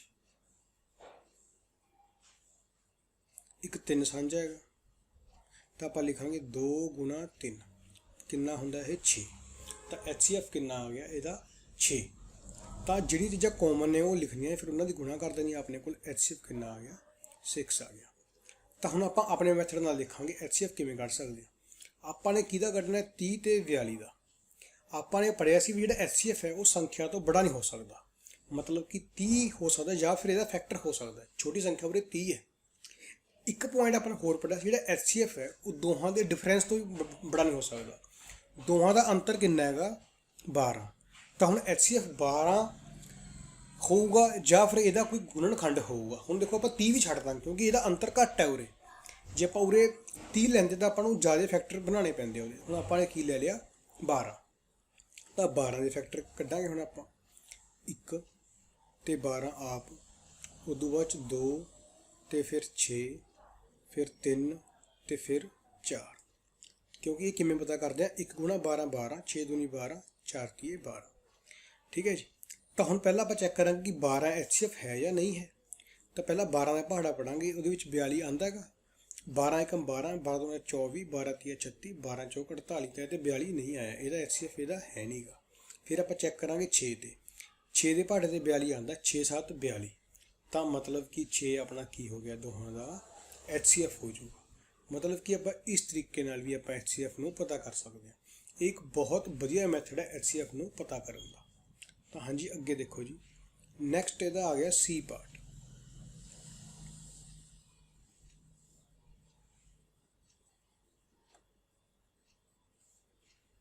ਹਾਂਜੀ, C ਪਾਰਟ ਦੇ ਵਿੱਚ ਆਪਣੇ ਕੋਲ 18 ਤੇ 60 ਦਾ HCF ਪਤਾ ਕਰਨਾ। ਤਾਂ ਪਹਿਲਾਂ ਆਪਾਂ 18 ਨੂੰ 2 ਤੇ ਭਾਗ ਕਰਿਆ, ਕਿੰਨਾ ਆ ਜਾਊਗਾ 9। ਫਿਰ 9 ਨੂੰ 3 ਤੇ ਭਾਗ ਕਰਿਆ, ਕਿੰਨਾ ਆ ਜਾਊਗਾ 3। ਫਿਰ 3 ਨੂੰ 3 ਤੇ ਭਾਗ ਕਰਿਆ, ਕਿੰਨਾ ਆ ਜਾਊਗਾ 1। ਐਵੇਂ ਆਪਾਂ 60 ਨੂੰ ਕੀਤਾ, ਪਹਿਲਾਂ 2 ਤੇ ਭਾਗ ਕੀਤਾ, ਕਿੰਨਾ ਆ ਗਿਆ 30। ਫਿਰ 2 ਤੇ ਭਾਗ ਕੀਤਾ, ਕਿੰਨਾ ਆ ਗਿਆ 15। 15 ਨੂੰ 3 ਤੇ ਭਾਗ ਕੀਤਾ, ਕਿੰਨਾ ਆ ਗਿਆ 5। 5 ਨੂੰ 5 ਤੇ ਭਾਗ ਕੀਤਾ, ਕਿੰਨਾ ਆ ਗਿਆ 1। ਫਿਰ ਆਪਾਂ ਇਹਨੂੰ ਇਸ ਤਰੀਕੇ ਨਾਲ ਲਿਖ ਲਿਆ। ਹੁਣ ਸਾਂਝਾ ਕਿਹੜਾ ਇਹਦੇ ਵਿੱਚ 2 ਤੇ 2 ਸਾਂਝਾ ਹੈਗਾ, 1 1 3 ਸਾਂਝਾ ਦੋਹਾਂ ਦੇ ਵਿੱਚ, ਬਸ 2 3 ਸਾਂਝਾ ਹੈ। ਤਾਂ ਦੋਹਾਂ ਦਾ HCF ਕਿੰਨਾ ਆ ਗਿਆ 2 ਗੁਣਾ 3, ਕਿੰਨਾ ਹੁੰਦਾ ਇਹ 6। ਤਾਂ ਇਸ ਤਰੀਕੇ ਨਾਲ ਆਪਾਂ HCF ਪਤਾ ਕਰ ਸਕਦੇ ਹਾਂ। ਹੁਣ ਜੇ ਆਪਾਂ ਇਹਨੂੰ ਉਸੇ ਮੈਥਡ ਨਾਲ ਕਰਨਾ ਹੋਵੇ ਉਵੇਂ ਵੀ ਕਰ ਸਕਦੇ ਹਾਂ ਆਪਾਂ। ਹੁਣ ਦੇਖੋ ਇੱਥੇ ਸੰਖਿਆ ਛੋਟੀ ਕਿਹੜੀ ਹੈ 18। ਤਾਂ 18 ਲਵਾਂਗੇ ਕਿਉਂਕਿ ਇਹਨਾਂ ਦਾ ਅੰਤਰ ਤਾਂ ਜ਼ਿਆਦਾ ਹੋ ਜਾਊਗਾ। ਹੁਣ 18 ਦੇ ਫੈਕਟਰ ਕਿਹੜੇ ਕਿਹੜੇ ਨੇ, 1 ਤੇ 18, 2 ਤੇ 9, ਉਦੋਂ ਬਾਅਦ 3 ਤੇ 6। 18 ਦੇ ਪਹਾੜੇ ਦੇਖੋ 60 ਆਉਂਦਾ, ਨਹੀਂ ਆਉਂਦਾ ਜੀ। 18 ਤੀਆ 54, 18 ਚੌਕ 72। 9 ਦੇ ਪਹਾੜੇ 60 ਫੇਰ ਨਹੀਂ ਆਉਂਦਾ। 9 5 45, 9 6 54, 9 7 63। ਹੁਣ 6 ਦੇ ਪਹਾੜੇ 60 ਆਉਂਦਾ, 6 10 60। ਤਾਂ ਇਹ ਇਹਦਾ ਕੀ ਹੋ ਗਿਆ HCF ਹੋ ਗਿਆ। ਅੱਗੇ ਦੇਖੋ ਜੀ ਇਹਦਾ D ਪਾਰਟ। ਤਾਂ ਜਿਹੜਾ ਇਹ ਡਿਫਰੈਂਸ ਵਾਲਾ ਮੈਥਡ ਹੈ ਨਾ HCF ਪਤਾ ਕਰਨਾ, ਇਹ ਬਹੁਤ ਜਿਹੜੇ ਔਖੇ ਕੁਐਸਚਨ ਹੁੰਦੇ ਨੇ ਨਾ ਉਹਦੇ ਵਿੱਚ ਬਹੁਤ ਜ਼ਿਆਦਾ ਕੰਮ ਆਉਂਦਾ ਹੈ। ਅੱਗੇ ਆਪਾਂ ਕਰਾਂਗੇ ਜੀ, ਉਹਦੇ ਵਿੱਚ ਤੁਹਾਨੂੰ ਮੈਂ ਦੱਸੂਗਾ। ਨੈਕਸਟ ਦੇਖੋ ਜੀ ਡੀ ਪਾਰਟ। ਡੀ ਪਾਰਟ ਦੇ ਵਿੱਚ 27 ਤੇ ਆਪਾਂ ਨੇ 63 ਦਾ ਪਤਾ ਕਰਨਾ ਹੈ। ਪਹਿਲਾਂ ਆਪਾਂ 27 ਦੇ ਕੀ ਬਣਾਵਾਂਗੇ, ਗੁਣਨਖੰਡ। 27 ਨੂੰ 3 ਤੇ ਭਾਗ ਕਰਿਆ 9 ਆ ਗਿਆ, 9 ਨੂੰ 3 ਤੇ ਭਾਗ ਕਰਿਆ 3 ਆ ਗਿਆ, 3 ਨੂੰ 3 ਤੇ ਭਾਗ ਕਰਿਆ 1 ਆ ਗਿਆ। ਫਿਰ ਆਪਾਂ ਬਣਾਵਾਂਗੇ 63 ਦੇ, 63 ਨੂੰ 3 ਤੇ ਭਾਗ ਕਰਿਆ, ਭਾਗ ਤੁਸੀਂ ਕਰਕੇ ਦੇਖ ਸਕਦੇ ਹੋ 21 ਆ ਜਾਊਗਾ। 21 ਨੂੰ 3 ਤੇ ਭਾਗ ਕਰਾਂਗੇ ਕਿੰਨਾ ਆ ਜਾਊਗਾ 7, 7 ਨੂੰ 7 ਤੇ ਭਾਗ ਕਰਾਂਗੇ ਕਿੰਨਾ ਆ ਜਾਊਗਾ 1। ਤਾਂ ਹੁਣ ਪਹਿਲਾਂ ਆਪਾਂ 27 ਦੇ ਬਣਾਵਾਂਗੇ, ਲਿਖ ਲਏ 3 ਗੁਣਾ 3 ਗੁਣਾ 3, ਫਿਰ ਆਪਾਂ 63 ਦੇ 3 ਗੁਣਾ 3 ਗੁਣਾ 7। ਹੁਣ ਦੋਹਾਂ ਦੇ ਸਾਂਝੇ ਪਤਾ ਕਰ ਲਓ, ਇੱਕ ਤਾਂ 3 ਸਾਂਝਾ ਦੋਹਾਂ ਦੇ ਵਿੱਚ, 3 ਦੁਬਾਰੇ ਫਿਰ ਸਾਂਝਾ ਆ ਗਿਆ, ਠੀਕ ਹੈ ਜੀ, ਆਹੀ ਸਾਂਝੇ ਨੇ ਦੋਨੋਂ। ਤਾਂ HCF ਕਿੰਨਾ ਆ ਜਾਊਗਾ 3 ਗੁਣਾ 3 ਬਰਾਬਰ 9 ਦੇ। ਤਾਂ ਆਪਾਂ ਇਸ ਤਰੀਕੇ ਨਾਲ HCF ਪਤਾ ਕੀਤਾ ਹੈਗਾ। ਅੱਗੇ ਦੇਖੋ ਜੀ ਈ ਪਾਰਟ। ਜਿਹੜਾ ਬਾਕੀ ਦੂਜੇ ਮੈਥਡ ਹੈ ਉਹਦੇ ਨਾਲ ਤੁਸੀਂ ਬੜੇ ਕੁਐਸਚਨ ਸੋਲਵ ਕਰਨੇ ਨੇ, ਉਹਦੇ ਨਾਲ ਬਹੁਤ ਜਿਹੜੇ ਔਖੇ ਹੁੰਦੇ ਨੇ, ਉਹ ਆਪਣੇ ਡਿਫਰੈਂਸ ਵਾਲੇ ਮੈਥਡ ਨਾਲ ਬਹੁਤ ਸੌਖੇ ਹੋ ਜਾਣਗੇ। ਤਾਂ ਅੱਗੇ ਕਰਾਂਗੇ ਜੀ ਆਪਾਂ ਈ ਪਾਰਟ। ਈ ਪਾਰਟ ਦੇ ਵਿੱਚ ਆਪਾਂ ਕੱਢਣਾ HCF 36 ਤੇ 84 ਦਾ। ਪਹਿਲਾਂ ਆਪਾਂ 36 ਦੇ ਬਣਾਵਾਂਗੇ ਗੁਣਨਖੰਡ। 36 ਨੂੰ 2 ਤੇ ਭਾਗ ਕਰਾਂਗੇ ਕਿੰਨਾ ਹੋ ਜਾਊਗਾ 18, 9 ਤੇ ਭਾਗ 18 ਨੂੰ 2 ਤੇ ਭਾਗ ਕਰਾਂਗੇ ਕਿੰਨਾ ਆ ਜਾਊਗਾ 9, 9 ਨੂੰ 3 ਤੇ ਭਾਗ ਕਰਾਂਗੇ ਕਿੰਨਾ ਆ ਜਾਊਗਾ 3, 3 ਨੂੰ 3 ਤੇ ਭਾਗ ਕਰਾਂਗੇ ਕਿੰਨਾ ਆ ਜਾਊਗਾ 1। ਤਾਂ ਇਹਦੇ ਗੁਣਨਖੰਡ ਬਣ ਗਏ 2 ਗੁਣਾ 2 ਗੁਣਾ 3 ਗੁਣਾ 3 36 ਦੇ। ਅਸੀਂ ਬਣਾਵਾਂਗੇ ਆਪਾਂ 84 ਦੇ। 84 ਨੂੰ 2 ਤੇ ਭਾਗ ਕਰਾਂਗੇ, ਇਹਦਾ ਅੱਧ ਕਰ ਦਾਂਗੇ ਆਪਾਂ, 8 ਦਾ ਅੱਧ 4, 4 ਦਾ 2, ਜਾਂ ਫਿਰ ਤੁਹਾਨੂੰ ਅੱਧ ਤੁਸੀਂ ਕਿਵੇਂ ਕਰਦੇ ਹੋ ਉਸ ਹਿਸਾਬ ਨਾਲ ਕਰਨਾ ਹੈਗਾ।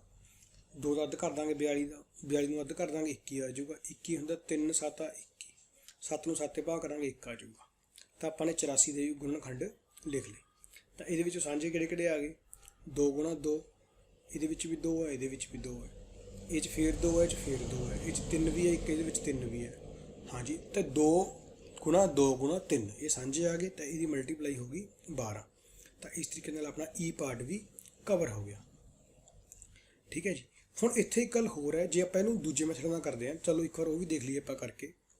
ਤਾਂ ਹੁਣ 36 ਤੇ 84 ਹੈ, ਸਭ ਤੋਂ ਛੋਟੀ ਸੰਖਿਆ ਕਿਹੜੀ ਆ ਗਈ 36। ਤਾਂ ਹੁਣ ਆਪਾਂ ਇਹਦੇ 36 ਦੇ ਗੁਣਨਖੰਡ ਦੇਖ ਲਾਂਗੇ ਕਿਹੜੇ ਕਿਹੜੇ ਬਣਨਗੇ। 1 ਤੇ 36, ਤੁਸੀਂ ਇਹਨੂੰ ਐਵੇਂ ਵੀ ਕਰ ਸਕਦੇ ਹੋ, ਪਹਿਲਾਂ ਇਹਦੇ 2-4 ਗੁਣਨਖੰਡ ਬਣਾ ਲਓ, ਸਾਰੇ ਨਾ ਬਣਾਓ, ਫਿਰ ਦੇਖਦੇ ਆਪਾਂ ਕਰਕੇ। ਫਿਰ 2 36 ਗੁਣਾ 18, 18 ਗੁਣਾ 36 ਹੁੰਦਾ। ਅੱਗੇ ਆ ਗਿਆ 3 ਗੁਣਾ 6। ਤਾਂ ਪਹਿਲਾਂ ਇੱਥੇ ਤੱਕ ਚੈੱਕ ਕਰਦੇ ਹਾਂ ਆਪਾਂ 36 ਕੀ ਬਣਦਾ ਹੈ। 36 ਦੇ ਭਾੜੇ ਦੇ 36 ਆਉਂਦਾ, 36 ਏਕਮ 36, 36 ਗੁਣਾ 72, 36 ਤੇ 108, ਤਾਂ 84 ਕੈਂਸਲ ਹੋ ਗਿਆ।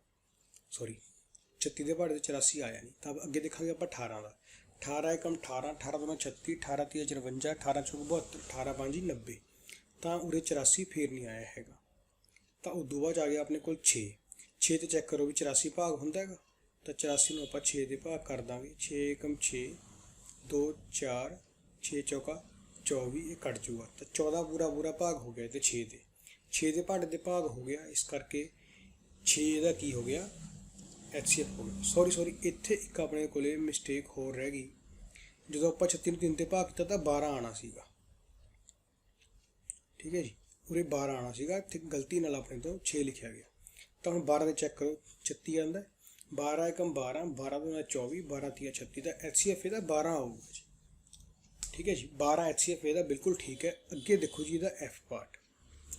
ਹਾਂਜੀ, F ਪਾਰਟ ਬਹੁਤ ਕੰਮ ਦਾ ਇਹ। ਹੁਣ ਇਹਦੇ ਵਿੱਚ ਕੀ ਆ ਆਪਣੇ ਕੋਲ 34 ਤੇ 102 ਦਾ ਆਪਾਂ ਨੇ HCF ਪਤਾ ਕਰਨਾ ਹੈ। 34 ਤੇ 102 ਦਾ। ਤਾਂ ਪਹਿਲਾਂ ਆਪਾਂ 34 ਨੂੰ ਆਪਾਂ ਭਾਗ ਕਰਿਆ 2 ਤੇ, ਕਿੰਨਾ ਆ ਗਿਆ 17। 17 ਨੂੰ 17 ਦੇ ਭਾਗ ਕਰਾਂਗੇ ਕਿੰਨਾ ਆ ਗਿਆ 1, ਕਿਉਂਕਿ 17 ਸਿਰਫ 17 ਦੇ ਹੀ ਭਾਗ ਹੁੰਦਾ। ਇਸ ਤੋਂ ਬਾਅਦ ਆਪਾਂ 102 ਨੂੰ ਭਾਗ ਕਰਿਆ 2 ਤੇ, ਕਿੰਨਾ ਆ ਗਿਆ 51। 51 ਨੂੰ 3 ਦੇ ਭਾਗ ਕਰਿਆ ਕਿੰਨਾ ਆ ਗਿਆ 17। 17 ਨੂੰ 17 ਦੇ ਭਾਗ ਕਰਾਂਗੇ ਕਿੰਨਾ ਆ ਜਾਊਗਾ 1। ਤਾਂ 34 ਦੇ ਫੈਕਟਰ ਬਣ ਗਏ 2 ਗੁਣਾ 17, 102 ਦੇ ਫੈਕਟਰ ਬਣ ਗਏ 2 ਗੁਣਾ 3 ਗੁਣਾ 17। ਤਾਂ ਹੁਣ ਇਹਦਾ HCF ਕੀ ਆ ਜਾਊਗਾ, ਸਾਂਝਾ ਕੱਢ ਲਓ, 2 ਸਾਂਝਾ ਆ ਗਿਆ, 17 ਸਾਂਝਾ ਆ ਗਿਆ, ਤਾਂ 2 ਗੁਣਾ 17 ਕੀ ਹੋ ਗਿਆ ਇਹਦਾ HCF ਹੋ ਗਿਆ 34, ਠੀਕ ਹੈ ਜੀ। ਹੁਣ ਜੇ ਆਪਾਂ ਇੱਥੋਂ ਦੇਖਾਂਗੇ, ਆਪਾਂ ਪੜ੍ਹਿਆ ਸੀ ਜਿਹੜਾ HCF ਹੈ ਜਾਂ ਤਾਂ ਉਹ ਛੋਟੀ ਸੰਖਿਆ ਹੋ ਸਕਦੀ ਹੈ ਜਾਂ ਫਿਰ ਉਹਦੇ ਫੈਕਟਰ। ਪਹਿਲਾਂ ਆਪਾਂ 34 ਚੈੱਕ ਕਰਦੇ ਹਾਂ। 34 ਦੇ ਭਾੜੇ ਦੇ 102 ਆਉਂਦਾ ਜੀ, 34 ਏਕਮ 34, 34 ਗੁਣਾ 68, 34 ਦੀ 102। ਹੁਣ ਜੇ 34 ਦੇ ਭਾੜੇ ਤੇ 102 ਆ ਗਿਆ ਤਾਂ ਫਿਰ 34 ਕੀ ਹੋ ਗਿਆ ਤਾਂ HCF ਹੋ ਗਿਆ। ਮਤਲਬ ਕਿ ਆਪਾਂ ਮੂੰਹ ਜ਼ਬਾਨੀ ਵੀ HCF ਨੂੰ ਪਤਾ ਕਰ ਸਕਦੇ ਹਾਂ ਬਹੁਤ ਆਸਾਨੀ ਨਾਲ, ਠੀਕ ਹੈ ਜੀ। ਤਾਂ ਆਪਾਂ ਅੱਗੇ ਦੇਖ ਰਹੇ ਹਾਂ ਇਹਦਾ G ਪਾਰਟ। ਹਾਂਜੀ, G ਪਾਰਟ ਦੇ ਵਿੱਚ ਕੀ ਆ ਆਪਣੇ ਕੋਲੇ 70, 105 ਤੇ 175। ਹੁਣ ਆਪਾਂ ਇਹਨਾਂ ਦਾ HCF ਪਤਾ ਕਰਨਾ ਹੈਗਾ। ਇਹ ਤਿੰਨ ਸੰਖਿਆਵਾਂ ਆਉਣਗੀਆਂ ਹੁਣ 70 ਆ ਗਈ ਪਹਿਲੀ, 105 ਤੇ 175। ਹਾਂਜੀ ਆਹ ਸੰਖਿਆਵਾਂ ਆਉਣਗੀਆਂ। ਹੁਣ ਇਹਨੂੰ ਦੇਖੋ ਆਪਾਂ ਕਿਵੇਂ ਸੋਲਵ ਕਰਾਂਗੇ। ਪਹਿਲਾਂ ਆਪਾਂ 70 ਦੇ ਫੈਕਟਰ ਬਣਾਵਾਂਗੇ। ਪਹਿਲਾਂ ਆਪਾਂ ਦੇਖੋ ਐਵੇਂ ਬਹੁਤ ਟਾਈਮ ਵੇਸਟ ਹੁੰਦਾ ਇਸ ਮੈਥਡ ਦਾ। ਤੁਸੀਂ ਸਿੱਖਣਾ ਇਹ ਵੀ ਹੈ ਕਿਉਂਕਿ ਤੁਹਾਡੇ ਪੇਪਰ 'ਚ ਕੰਮ ਆਊਗਾ, ਪਰ ਤੁਸੀਂ ਹੋਰ ਕੰਪੀਟੀਸ਼ਨ ਐਗਜ਼ਾਮ ਵਾਸਤੇ ਡਿਫਰੈਂਸ ਵਾਲਾ ਮੈਥਡ ਨੂੰ ਧਿਆਨ ਨਾਲ ਸਟੱਡੀ ਕਰਨਾ ਹੈਗਾ। ਤਾਂ ਹੁਣ 70 ਦੇਖਦੇ ਹਾਂ ਆਪਾਂ। 2 ਦੇ ਭਾਗ ਕਰਿਆ, 70 ਦਾ ਅੱਧ ਕੀਤਾ ਆਪਾਂ ਨੇ 35, 35 ਨੂੰ 5 ਤੇ ਭਾਗ ਕਰਾਂਗੇ ਜੀ ਕਿੰਨਾ ਆ ਜਾਊਗਾ 7, 7 ਨੂੰ 7 ਤੇ ਭਾਗ ਕਰਾਂਗੇ ਕਿੰਨਾ ਆ ਜਾਊਗਾ 1। 70 ਦੇ ਗੁਣਨਖੰਡ ਬਣ ਗਏ 2 ਗੁਣਾ 5 ਗੁਣਾ 7। ਫਿਰ 105 ਦੀ ਵਾਰੀ ਆ ਗਈ। ਹੁਣ 105 ਨੂੰ ਆਪਾਂ ਕਰਦੇ ਹਾਂ ਸੋਲਵ। ਹੁਣ ਦੇਖੋ ਪਿੱਛੇ 5 ਹੈ ਜੀ, 2 ਤੇ ਤਾਂ ਭਾਗ ਹੁੰਦਾ ਨਹੀਂ, ਆਪਾਂ ਇਹਨੂੰ ਭਾਗ ਕਰਾਂਗੇ 3 ਤੇ। ਠੀਕ ਹੈ ਜੀ, 3 ਤੇ ਭਾਗ ਕਰਾਂਗੇ। ਪਹਿਲਾਂ ਕੀ ਲਿਖਿਆ ਹੋਇਆ 10, 3 ਤੀਏ 9, 10 ਚੋਂ 9 ਕਢਾਵਾਂਗੇ 1, ਉੱਪਰ ਉਤਰ ਜੂਗਾ 5 ਆ 15 ਬਣ ਜੂਗਾ। 3 5 15। ਤਾਂ ਇਹ ਤੁਸੀਂ ਭਾਗ ਮੂੰਹ ਜ਼ਬਾਨੀ ਵੀ ਕਰਨੀ ਸਿੱਖੋ। ਭਾਗ ਆਪਦੀ ਗੁਣਾ ਭਾਗ ਜੋੜ ਘਟਾਓ ਇਹਨੂੰ ਤੇਜ਼ ਕਰੋ। ਠੀਕ ਹੈ ਜੀ। ਤਾਂ ਨੈਕਸਟ 35 ਆ ਗਿਆ। 5 ਗੁਣਾ 7, 7 ਨੂੰ 7 ਘਟਾਵਾਂ ਕਿੰਨਾ ਆ ਜੂਗਾ 1। ਤਾਂ 105 ਦੇ ਗੁਣਨਖੰਡ ਆ ਗਏ 3 ਗੁਣਾ 5 ਗੁਣਾ 7। ਅੱਗੇ 175 ਹੈ। 175 ਨੂੰ ਹੱਲ ਕਰਦੇ ਹਾਂ ਜੀ। ਹੁਣ ਆਪਾਂ 175 ਲਿਖ ਲਿਆ ਆਪਾਂ ਨੇ। ਹੁਣ ਇਹਨੂੰ ਭਾਗ ਕਰਾਂਗੇ 2 ਤੇ ਤਾਂ ਹੁੰਦਾ ਨਹੀਂ, ਇਹ 5 ਦੇ ਭਾਗ ਹੋਊਗਾ। ਤਾਂ 5 ਤੀਏ 15, 17 ਚੋਂ 15 ਘਟਾਵਾਂਗੇ 2 ਬਚ ਕੇ, ਉੱਪਰ ਉਤਰ ਜੂਗਾ 25, 5 5 25। ਫਿਰ 5 7 35, 7 ਏਕਮ 7। ਠੀਕ ਹੈ ਜੀ। ਤਾਂ ਹੁਣ ਇਹਨੂੰ ਆਪਾਂ ਲਿਖਾਂਗੇ 5 ਗੁਣਾ 5 ਗੁਣਾ 7। ਤਾਂ ਹੁਣ ਪਤਾ ਕਰਨਾ ਆਪਾਂ ਨੇ HCF। 2 ਕਿਸੇ 'ਚ ਇਹ ਜਿਹਾ ਇਕੱਲੇ 'ਚ ਹੈ ਨਹੀਂ ਕਿਸੇ 'ਚ। ਅੱਗੇ 5 ਦੇਖੋ ਸਾਰਿਆਂ 'ਚ ਹੈਗਾ, ਬਿਲਕੁਲ ਹੈਗਾ ਜੀ। 5 ਸਾਰਿਆਂ 'ਚ ਹੈਗਾ, ਲਿਖ ਲਿਆ ਜੀ ਆਪਾਂ ਨੇ। 7 ਵੀ ਹੈਗਾ ਸਾਰਿਆਂ 'ਚ ਹੈਗਾ ਜੀ, ਬਿਲਕੁਲ ਇਹ ਵੀ ਲਿਖ ਲਿਆ। ਤਾਂ HCF ਕਿੰਨਾ ਆ ਗਿਆ 5 ਗੁਣਾ 7 ਬਰਾਬਰ 35 ਦੇ। ਤਾਂ ਆਪਣਾ G ਪਾਰਟ ਦਾ HCF ਕਿੰਨਾ ਆ ਗਿਆ 35। ਹੁਣ ਦੇਖੋ ਜੇ ਆਪਾਂ ਇਹਨੂੰ ਆਪਣੇ ਮੈਥਡ ਨਾਲ ਕਰਨਾ ਹੋਵੇ, ਹੋਰ ਸਿੰਪਲ ਕਰਨਾ ਹੋਵੇ ਤਾਂ ਕਿਵੇਂ ਕਰ ਸਕਦੇ ਹਾਂ। ਤਾਂ ਆਪਣੇ ਕੋਲ ਸੰਖਿਆਵਾਂ ਸੀ 70, 105 ਤੇ 175। ਇਹ 3 ਸੰਖਿਆਵਾਂ ਸੀ। ਤਾਂ ਆਪਾਂ ਨੇ ਕੀ ਦੇਖਿਆ, ਆਪਾਂ ਨੂੰ ਪਤਾ ਲੱਗ ਗਿਆ ਜਿਹੜਾ 70 ਹੈ ਜਾਂ ਤਾਂ ਇਹ HCF ਹੋਊਗਾ ਜਾਂ ਇਹਦੇ ਅੱਗੇ ਭਾਗ ਹੋਣਗੇ। ਪਹਿਲਾਂ ਆਪਾਂ ਇਹਨੂੰ 1 ਦੇ 70 ਗੁਣਨਖੰਡ 'ਚ ਲਿਖਤਾ। ਹੁਣ ਆਪਾਂ 70 ਦੇ ਪਹਾੜੇ ਚੈੱਕ ਕਰਦੇ ਹਾਂ। 105 ਆਉਂਦਾ, 70 ਏਕਮ 70, 70 ਦੂਣਾ 140। ਤਾਂ ਇਹ ਨਹੀਂ ਆਉਂਦਾ ਜੀ। ਤਾਂ ਆਪਾਂ ਇਹਨੂੰ ਹੋਰ ਫੈਕਟਰ ਦੇਖਦੇ ਹਾਂ ਇਦੋਂ ਛੋਟਾ। ਤਾਂ ਇਹਨੂੰ ਆਪਾਂ 2 ਤੇ ਭਾਗ ਕਰਤਾ। 70 ਨੂੰ 2 ਤੇ ਭਾਗ ਕਰਿਆ ਕਿੰਨਾ ਆ ਗਿਆ 35। ਹੁਣ 35 ਤੇ ਚੈੱਕ ਕਰੋ ਆਉਂਦਾ ਹੈਗਾ 35 ਏਕਮ 35, 35 ਦੂਣਾ 70, 70 ਤਾਂ ਘਟ ਗਿਆ ਜੀ 35 ਦੇ ਪੂਰਾ। ਅੱਗੇ 105, 35 ਤੀਆ 105 ਹੋ ਗਿਆ। ਫਿਰ ਹੁਣ ਆਪਾਂ 35 ਨੂੰ 5 ਨਾਲ ਭਾਗ ਕਰਾਂਗੇ 175 ਆ ਜਾਊ, ਮਤਲਬ 35 ਦੇ ਸਾਰੇ ਘਟ ਗਏ। ਤਾਂ ਇਸ ਕਰਕੇ HCF ਕੀ ਹੋ ਗਿਆ ਇਹਦਾ 35। ਠੀਕ ਹੈ ਜੀ। ਤਾਂ ਆਪਾਂ ਇਸ ਮੈਥਡ ਨਾਲ ਬਹੁਤ ਵਧੀਆ ਤਰੀਕੇ ਨਾਲ ਕਰ ਸਕਦੇ ਹਾਂ। ਤੁਹਾਡੀ ਸਿਰਫ ਗੁਣਾ ਤੇ ਮਲਟੀਪਲਾਈ ਦੇ ਟੇਬਲ ਤੁਹਾਡੇ ਪਹਾੜੇ ਤੁਹਾਡੇ ਮੇਨ ਚੀਜ਼ ਨੇ, ਮੇਨ ਹਥਿਆਰ ਨੇ। ਅੱਗੇ ਦੇਖਦੇ ਹਾਂ ਜੀ ਆਪਾਂ H ਪਾਰਟ। ਇਹਦਾ ਸੋਲੂਸ਼ਨ ਤੁਸੀਂ ਕਾਪੀ ਤੇ ਕਰ ਸਕਦੇ ਹੋ। ਨੈਕਸਟ ਹੈ ਜੀ H ਪਾਰਟ। H ਪਾਰਟ ਦੇ ਵਿੱਚ ਕੀ ਆ ਆਪਣੇ ਕੋਲ 91, 112 ਤੇ 49 ਦਾ ਪਤਾ ਕਰਾਂਗੇ ਆਪਾਂ HCF। ਪਹਿਲਾਂ 91 ਹੈ ਜੀ। 91 ਸ਼ਾਇਦ ਥੋੜੇ ਯਾਦ ਹੋਵੇ, 13 7 91 ਹੁੰਦਾ। ਤਾਂ ਜੇ ਆਪਾਂ ਇਹਨੂੰ 7 ਤੇ ਭਾਗ ਕਰਾਂਗੇ ਤਾਂ ਕਿੰਨਾ ਆ ਜਾਊਗਾ 13 ਆ ਜਾਊਗਾ। 13 ਨੂੰ 13 ਦੇ ਭਾਗ ਕਰ ਦਾਂਗੇ ਕਿੰਨਾ ਆ ਜਾਊਗਾ 1। ਅੱਗੇ ਆ ਗਿਆ 112। 112 ਦੇ ਆਪਾਂ ਬਣਾਵਾਂਗੇ ਗੁਣਨਖੰਡ। ਪਹਿਲਾਂ ਬਣਾਵਾਂਗੇ 112 ਦੇ, ਤਾਂ 2 ਦੇ ਭਾਗ ਕਰਾਂਗੇ। 112 ਦਾ ਅੱਧ ਕਰ ਦਿਓ। 112 ਦਾ ਅੱਧ ਕਿੰਨਾ ਹੋ ਜਾਊਗਾ 56। ਇਹ ਕਿਵੇਂ ਪਤਾ ਕੀਤਾ ਆਪਾਂ ਨੇ 112। ਇਹਦਾ ਮਤਲਬ ਹੁੰਦਾ 1 ਵਾਰੀ 100 ਹੈ, ਫਿਰ 12 112। ਇਹਦਾ ਅੱਧ 50, ਇਹਦਾ ਅੱਧ 6, ਦੋਹਾਂ ਨੂੰ ਜੋੜ ਦਾਂਗੇ ਕਿੰਨਾ ਆ ਜਾਊਗਾ 56। ਠੀਕ ਹੈ ਜੀ। ਤਾਂ 112 ਦਾ ਅੱਧ ਕਿੰਨਾ ਆ ਗਿਆ 56। 56 ਦਾ ਅੱਧ ਕਰਤਾ ਆਪਾਂ ਨੇ 28, 2 ਦੇ ਭਾਗ ਕਰਤੀ। 28 ਨੂੰ 2 ਦੇ ਭਾਗ ਕਰਤੀ ਕਿੰਨਾ ਆ ਗਿਆ 14। 14 ਨੂੰ 2 ਦੇ ਭਾਗ ਕਰੀ ਕਿੰਨਾ ਆ ਗਿਆ 7। 7 ਨੂੰ 7 ਦੇ ਭਾਗ ਕਰੀ ਕਿੰਨਾ ਆ ਗਿਆ 1। ਤਾਂ 2 ਗੁਣਾ 2 ਗੁਣਾ 2 ਗੁਣਾ 2 ਗੁਣਾ 7 ਇਹ 112 ਦੇ ਗੁਣਨਖੰਡ ਬਣ ਗਿਆ ਆਪਣੇ ਕੋਲੇ। ਫਿਰ ਆਪਾਂ ਬਣਾ ਲਏ ਗੁਣਨਖੰਡ 49 ਦੇ 7 ਗੁਣਾ 7। ਤਾਂ ਇਹਨਾਂ 'ਚੋਂ ਸਾਂਝਾ ਕੀ ਹੈ ਦੇਖ ਲਓ। ਇਹਨਾਂ 'ਚੋਂ ਸਾਂਝਾ 7 ਇਹਦੇ ਵਿੱਚ ਵੀ ਹੈ, ਇਹਦੇ ਵਿੱਚ ਵੀ ਹੈ, ਇਹਦੇ ਵਿੱਚ ਵੀ ਹੈ। ਤਾਂ ਆਪਾਂ 7 ਲਿਖ ਲਿਆ ਜੀ ਸਾਂਝਾ ਗੁਣਨਖੰਡ।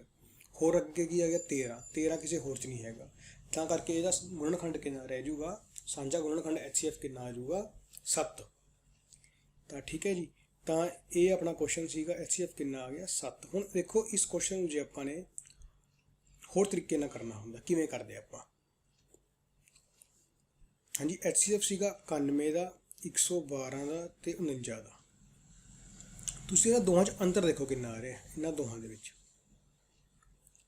ਇਹਦਾ ਅੰਤਰ ਆ ਰਿਹਾ 21 ਅੰਤਰ ਆ ਰਿਹਾ। ਇਹਦਾ ਮਤਲਬ ਕੀ ਹੋ ਗਿਆ, ਜਾਂ ਤਾਂ HCF 21 ਹੋਊਗਾ ਜਾਂ ਇਹਦਾ ਫੈਕਟਰ ਹੋਊਗਾ। ਹੁਣ ਦੇਖੋ 21 ਦੇ ਪਹਾੜੇ ਤੇ 91 ਆਉਂਦਾ, 21 1 21 21 2 42 21 3 63 21 4 84 21 5 105 ਤੱਕ 91 ਨਹੀਂ ਆਉਂਦਾ। ਤਾਂ ਹੁਣ ਆਪਾਂ ਇਹਦਾ ਫੈਕਟਰ ਚੈੱਕ ਕਰਦੇ ਹਾਂ।